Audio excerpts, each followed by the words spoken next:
People in my situation that don't have a permanent, secure home for themselves or their children, it's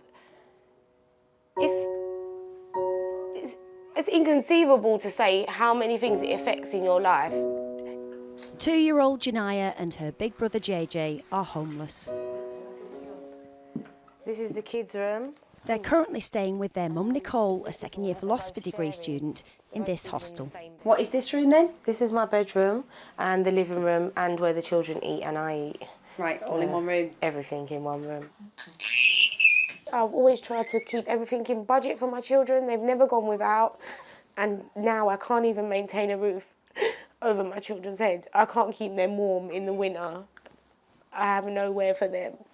And it's sad because I'm a British citizen. I was born here. My children were born here. The kids share a bed too, but they're not alone. According to the homelessness charity shelter, 85,000 children will spend Christmas this year in B&Bs or temporary accommodation. Whole families are forced to share single rooms where they often have no kitchen facilities. They're often forced to share toilets with up to 30 other people, often people in very difficult circumstances themselves. Where's your belly? Where's your belly?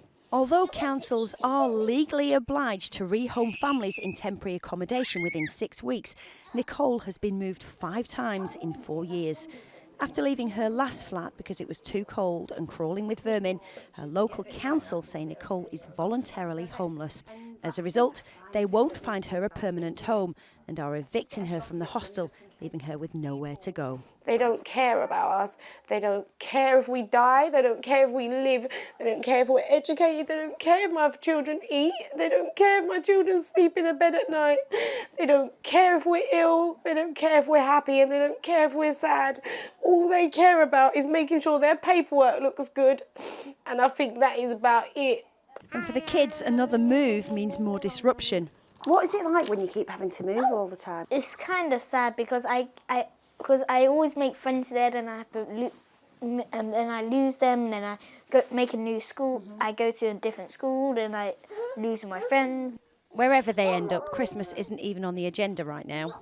We've got no Christmas stuff. They just got advent calendars. That's all they bought because there's nowhere to put a tree. That must be quite hard for you actually to not know what's going to happen with Christmas. Is that quite hard? Yes. Why? Because Christmas is like the best time of year. It's for everyone. For the moment, even this dusty, cramped hostel flat is better than being on the street. But what they really need is somewhere they can begin to put down roots and start to build a proper family life. If you could have anything for Christmas, Nicole, what would it be? We'd have our own home.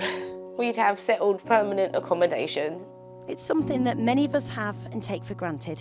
But for Nicole and her kids, it's one Christmas wish that's still out of reach.